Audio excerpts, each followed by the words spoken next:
Our presence in the physical world leaves a footprint behind, and so do our activities in the digital realm. The challenge we face is to ensure our digital identity matches our physical identity. Quite often, the choices we make in the digital realm are simpler than they may be in our day-to-day lives, because it's convenient. But does that represent us accurately?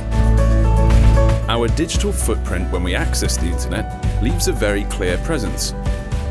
Whether that's the sites we visit, our browser history, the comments we leave in forums, shopping preferences, wish lists, accessing our bank accounts, communicating on social media, listings and directories, or online chat, the traces we leave behind are unavoidable.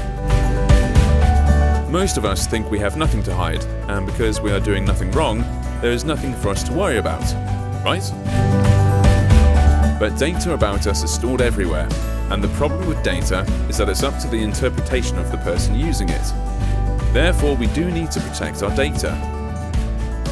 We need to protect our physical reputation, and by extension, the reputation of our businesses. Not everything we put online is for everyone's consumption. What you may share in your private life or on social media may not necessarily be what we want to portray in our professional lives. The important thing to remember is that we are in control. Whether we like to admit it, we all know our data can be exploited, whether that's by companies, retailers, governments, or criminals. Corporate companies use our data to market and sell to us. They use analytics on a big scale to understand how and why we buy things, so they can more effectively push products we may not necessarily want. Credit agencies vet our spending habits to determine the rates we will be offered. People may use one password across multiple sites. We've all probably done it. But when one site gets hacked, those same details can be used to access other sites. Insurance profiling may affect the policy we're offered by checking our data against what we do and what we view in our leisure time.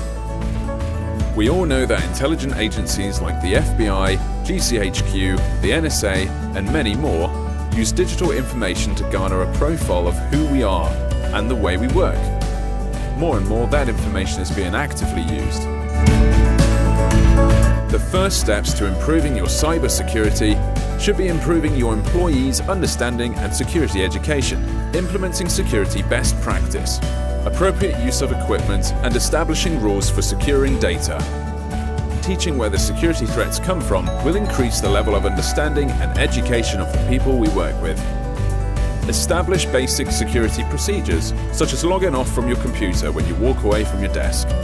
Understand that if we have things like laptops, that they have a duty of care to make sure they safeguard the devices, and make sure they are not left on a train or in a cafe.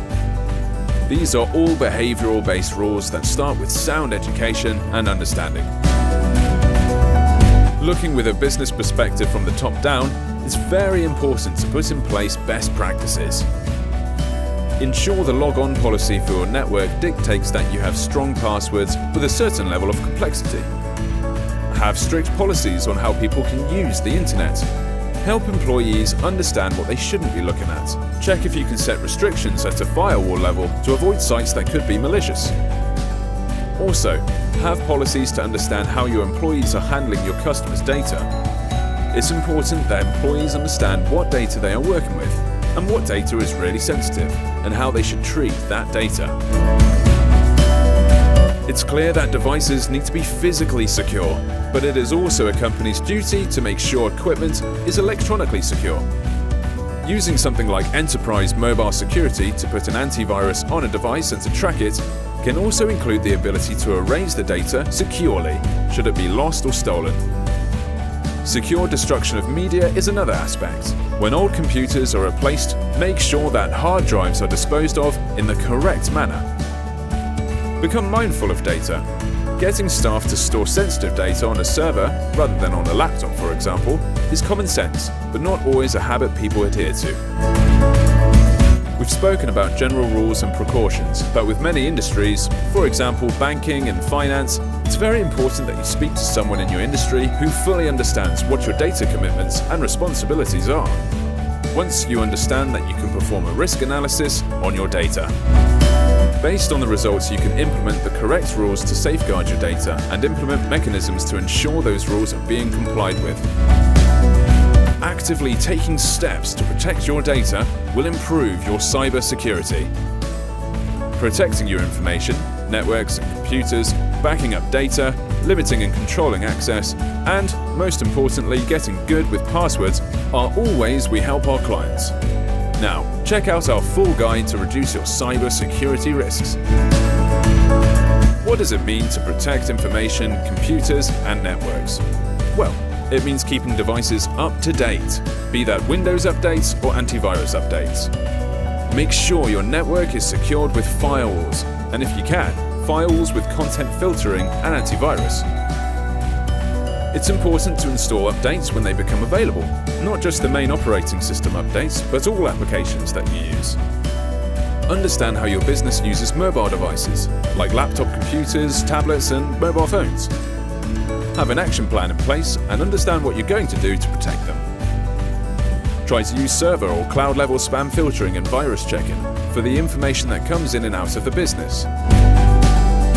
You need to have a regular backup, daily as a minimum, and stored off-site. Ensure that you don't just back up critical data, but anything you need for your business to run. Restore your backups and regularly test them. You could be backing up to a faulty tape or disk and not know. Most people are under the impression that cloud applications are already backed up.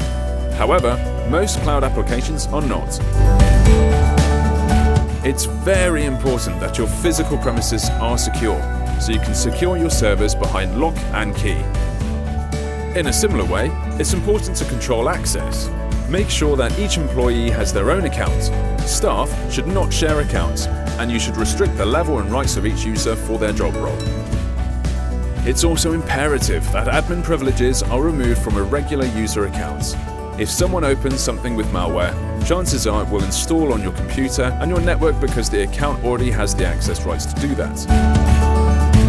If an employee has access to all data and their account is compromised, it invariably means all your data is compromised too. Limit authority to install software, and limit who can actually install software onto devices. Another consideration is to limit the ability to plug in storage devices. These can allow an end user, for example, to copy your entire customer database onto a USB drive and take it away. There are mechanisms that can be put in place to control this. Control or monitor employee use of personal accounts.